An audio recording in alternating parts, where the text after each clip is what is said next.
Katanya sih ini produk untuk gaming garis keras. Masa sih?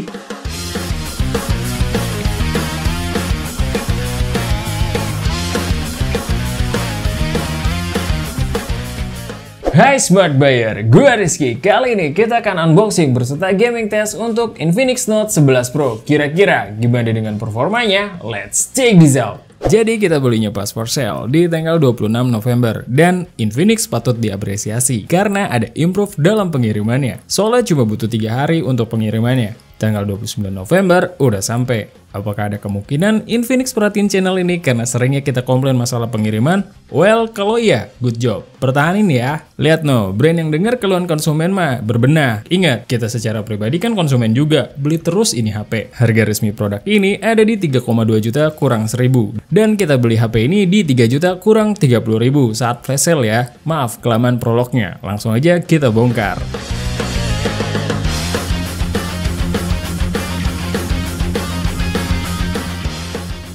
Dan ini dia, box dari Infinix Note 11 Pro. Warnanya sih hijau terang, dan ini lebih simple. Di bagian depannya ada tulisan Infinix Note 11 Pro. Dan ada nilai jual HP ini, yaitu MediaTek Helio G96.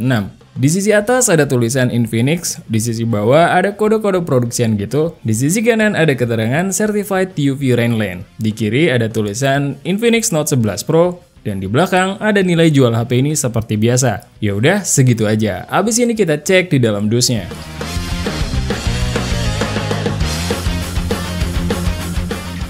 Seperti biasa di dalam boxnya, dibiarin bebas berantakan. Di dalamnya kalian akan menemukan buku manual, kartu garansi, invitation join X Club, anti gores yang belum terpasang, dan surprise, kita juga dapat tempered glass.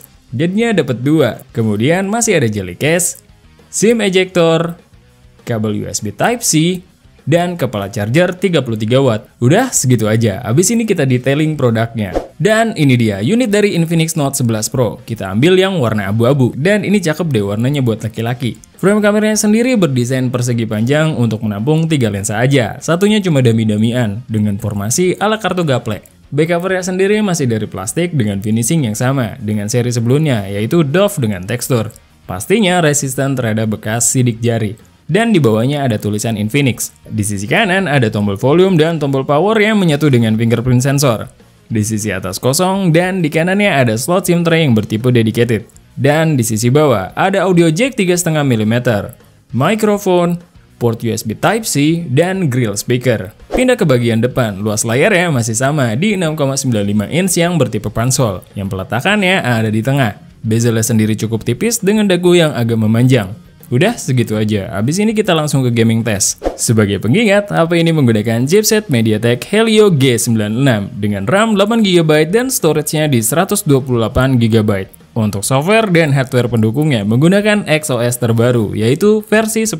Tapi ini masih berbasis Android 11. Layarnya IPS LCD beresolusi Full HD+, dengan refresh rate di 120Hz. Baterainya di 5000 mAh, serta speakernya udah stereo dong. Dan seperti biasa, kita make sure dulu baterainya udah 100%. Speakernya udah full. Semua sistem sudah diupdate. Kecerahan layar di 80%. Refresh rate-nya kita set di 120Hz. Dan untuk koneksi kita menggunakan Wi-Fi.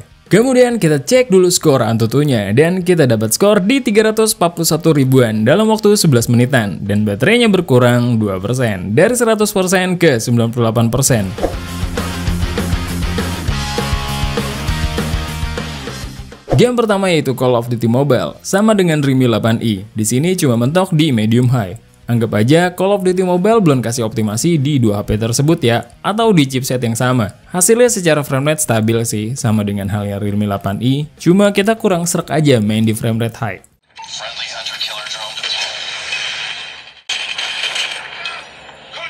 Kita lanjutin ke Battle Royale dengan settingan yang sama. Hasilnya pun nggak berbeda jauh dari segi kestabilan. Dropnya tipis-tipis, itu pun terjadi kalau lagi rame banget. Feel sentuh layarnya responsif, dan udah oke lah.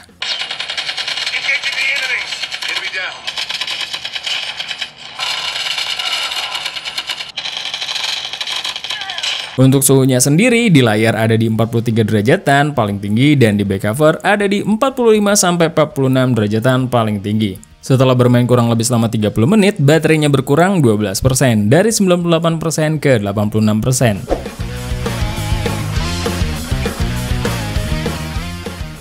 Untuk game selanjutnya yaitu PES 2021 Mobile. Saat pertama kali kita buka, settingannya ada di standar 30 fps dan langsung aja kita geser semuanya ke kanan di high 60 fps. Hasilnya untuk game ini masih terhitung lancar.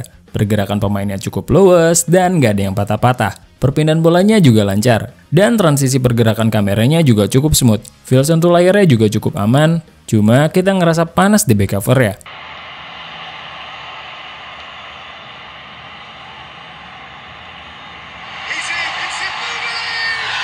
Suhunya sendiri di layar ada di 42 derajatan dan di back cover ada di 45 derajatan. Setelah bermain selama 30 menit, baterainya berkurang 11% dari 86% ke 75%. Kita lanjutin ke PUBG New State. So, pada saat kalian buka, settingan frame rate yang tertinggi udah bisa di max. Grafiknya juga udah bisa di ultra. Sekalian ralat kemarin ya, Realme 8i juga sama kok. Hasilnya sama aja sih kayak Realme 8i kalau di settingan ultra max. Masih kurang nyaman, banyak nge-lag-nya. Soalnya suhunya juga di layar ada di 43 derajatan dan di back covernya nyampe di 47 derajatan. Ya udah, kita turunin aja lah ke settingannya di light max. Dan di sini baru deh kerasa lancar, movementnya enak dan sedikit lah ada frame dropnya. Tipis banget dan gak sampai mengganggu.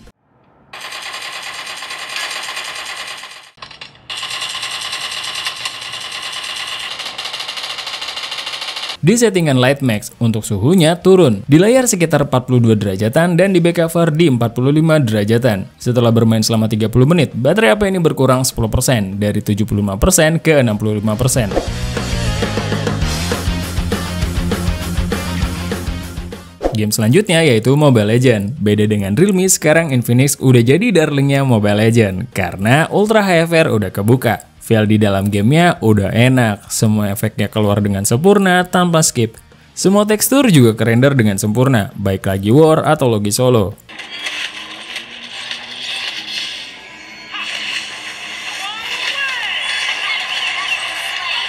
Untuk suhunya sendiri lumayan panas loh, karena di layar ada di 42 derajatan dan di back cover nyentuh di 46 derajatan. Setelah bermain kurang lebih selama 30 menit, baterai di HP ini berkurang 9% dari 65% ke 56%. Game selanjutnya yaitu Free Fire Max. Pas banget HP ini kita tes, Free Fire Max baru aja update. Sekarang udah ada settingan max, dan di sini juga kebuka, gas langsung rata kanan. Dan hasilnya HP ini sanggup ngehandle game ini dengan baik, feel pergerakannya cukup lancar, kita nggak nemuin frame drop juga di sini.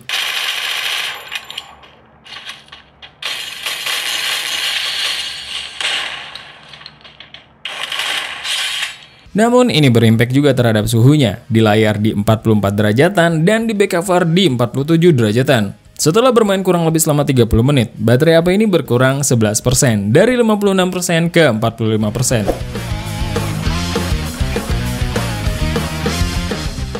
Untuk game selanjutnya, kita akan mainkan PUBG Mobile. Untuk game ini pas kita cek di settingan grafisnya, kirain udah bisa ekstrim. Ternyata enggak. Yuk, push lah developernya PUBG supaya dapat settingan ekstrim. Kan kalian udah collab. Dan kita coba dulu di TDM. Untuk gyronya pas kita cek udah cukup responsif, kan udah pakai hardware juga. Untuk di dalam gamenya di mode TDM mirip-mirip dengan Realme 8i, lancar-lancar aja dan gak ada frame drop. Kalau di mode ini ya.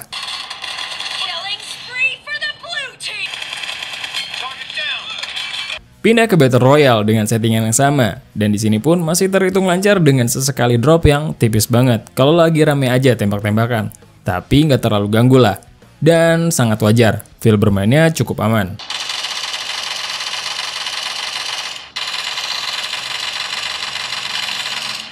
Nah, di PUBG Mobile agak adem nih, di layar di 40 derajatan dan di back cover cuma di 43 derajatan. Mentang-mentang collab, optimal banget kayaknya di sini. Setelah bermain kurang lebih selama 30 menit, baterainya turun 11% dari 45% ke 34%.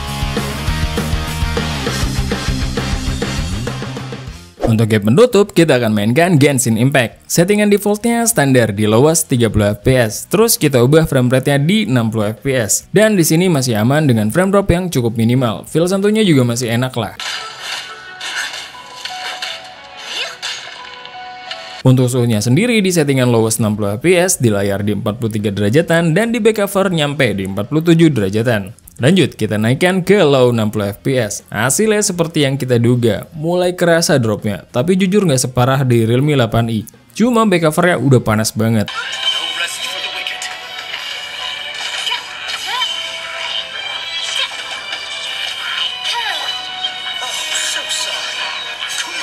Dan untuk suhunya sendiri, di layar di 44 derajatan dan di back cover nyentuh di 49 derajatan. Setelah bermain kurang lebih selama 30 menit, baterai HP ini berkurang 13%, dari 34% ke 21%. Setelah serangkaian gaming test tadi, kita cek lagi skor Antutunya, dan hasilnya skornya masih stabil di 339 ribuan, dari yang sebelumnya di 341 ribuan. Dari semua hasil tes tadi, handphone ini lebih panas dari Realme 8i, tapi biar kita jelasin dulu hipotesa sotoy kita. Pendapat kita sih masih sama aja untuk HP yang menggunakan chipset G96.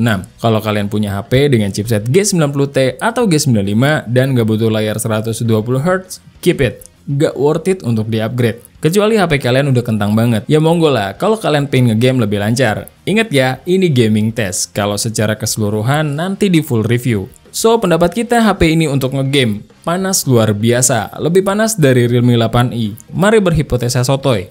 Selain karena kita set refresh rate-nya di 120Hz, karena standar benchmark kita seperti itu. Punya layar refresh rate kenceng, ya kita setting maksimal untuk ngetes seberapa jauh performanya. Terus layarnya yang lebih besar, serta speakernya udah stereo, bikin HP ini jadi lebih panas. Nah, cuma panas yang berlebih tersebut disalurkan ke back cover. Beda dengan Realme 8i, di layar dan di back cover paling bedanya tipis. Pas kita cek di Instagramnya Infinix, sistem pendinginnya emang ngirim panasnya ke back cover. Mungkin mereka sadar HP ini bakalan panas kalau dipakai ngegame berat. Makanya dilarin ke belakang untuk nyelamatin layarnya. Tapi tetaplah, hitungannya HP ini panas. Walau performanya nggak ngaruh banyak di dalam game. Kelihatan juga sih dari hasil tes Antutunya yang nggak turun jauh banget. Yap, kita cuma bisa nyampein apa yang terjadi dengan standar tes yang kita lakukan. Kita juga coba cover both side dengan informasi yang tersedia. And that's all. Tugas kita cuma ngetes, lagi-lagi keputusan di tangan kalian. Thank you for watching. Sebelum pamit, ingat, research before you buy and be smart buyer. See ya!